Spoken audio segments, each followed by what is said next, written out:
Let me ask you something. Just think for a second about your close friends, the people you really trust. How many of them hold political views that are completely opposite to yours? Hmm. If you're like most of us these days, the answer is probably not many.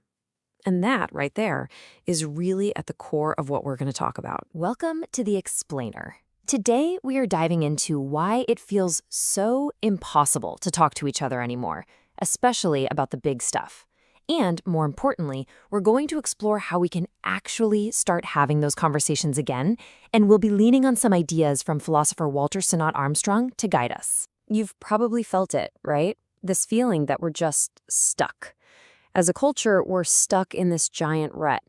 We have all these massive problems to solve, but instead of, coming together, it feels like we're all just digging our trenches a little bit deeper. Now, there's a word for this, and you have definitely heard it a million times: polarization. But what does it really mean? It's not just that we disagree on things, it's this deep and frankly widening canyon between political groups. And, polarization isn't just one thing. It's more like a chain reaction. It all starts with distance, where our viewpoints just get further and further apart. And that leads to homogeneity, where we end up in these echo chambers, surrounded only by people who think just like us. From there, it's a pretty short jump to antagonism and incivility, where the other side isn't just wrong, they're evil. And the final, predictable result of all this? Total gridlock. Nothing gets done. And look, this isn't just a vibe. The data here is, well, it's pretty stark.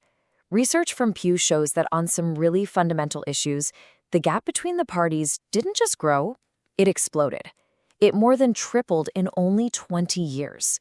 That's not a slow drift, that's a chasm opening up beneath our feet. But it gets even crazier when you look at how we actually feel about each other. Back in 1994, less than 1 in 5 people had a very unfavorable view of the other party. Fast forward to 2016, and it's suddenly the majority view. Over half of us. We've literally gone from disagreeing to despising. So, how on earth did we get here? Well, a huge piece of the puzzle is the way we talk to each other and about each other.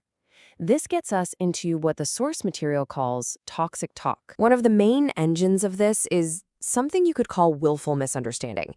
Instead of actually dealing with what our opponents believe, we just twist their views into these ridiculous caricatures. These straw men that are super easy to mock and then knock right over. And you see this stuff in action everywhere. We'd rather diagnose our opponents than debate them. The source points to book titles like this one from a conservative voice, or you hear quotes like this, packed with just abusive language. The point here isn't to persuade anyone. The point is to show your own team how much you hate the other side. It's performative. And the effect of all this is pretty obvious, right? It's a total conversation ender. I mean, think about it. Why would you even try to reason with someone you've already decided is insane or a nutcase? You wouldn't. This kind of language is designed, literally, to shut down any chance of a real dialogue. Okay, so if the way we're talking is the problem, where do we even begin to find a solution?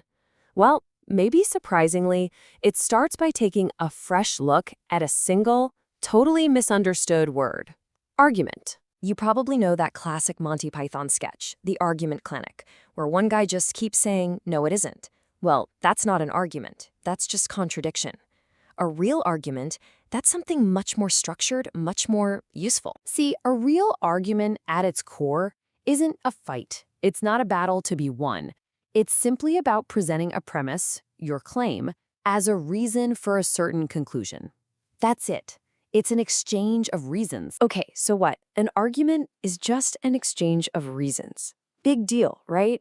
Well, actually, yeah, it's a huge deal. Because once we start thinking about it that way, arguing can do some pretty amazing things for us. I love this analogy. Think about walking a dog. If the dog starts to go the wrong way, you just pull the leash. That's force. But now, imagine you're walking with a partner, a friend. You wouldn't just yank their arm, right? No, you give them a reason. You say, hey, the cafe is this way. Giving someone a reason is an act of respect. It treats them like a rational equal. So when we argue this way, the whole goal shifts. It's not about winning. It becomes an act of respect. It forces you to have a little humility, to admit you might not have all the answers. And from that, you can get to genuine understanding, which then opens the door for real cooperation. And who knows? It might even help all of us get a little bit closer to the truth. All right, this all sounds great in theory, but how do we actually do this? How do we put it into practice in a way that actually builds bridges instead of just burning them down? Well, the source points to this really powerful 4-step method, sometimes called the Rappaport Rules. It's simple, but it's a total game changer. Step 1. Before you say anything else, you have to state your opponent's position so clearly and fairly that they would say, "Yep, that's it, you got it." Step 2. Find any points of agreement you can, even small ones. Step 3. Mention something you actually learned from their perspective. And step 4, only then, after you've done all that, are you allowed to offer your own reasons. It completely changes the dynamic from an attack to a collaboration. And so that leaves us with this final thought to chew on. In a world just drowning in all this toxic division, what if we just changed the goal? What if the point of arguing wasn't to win, but simply to understand?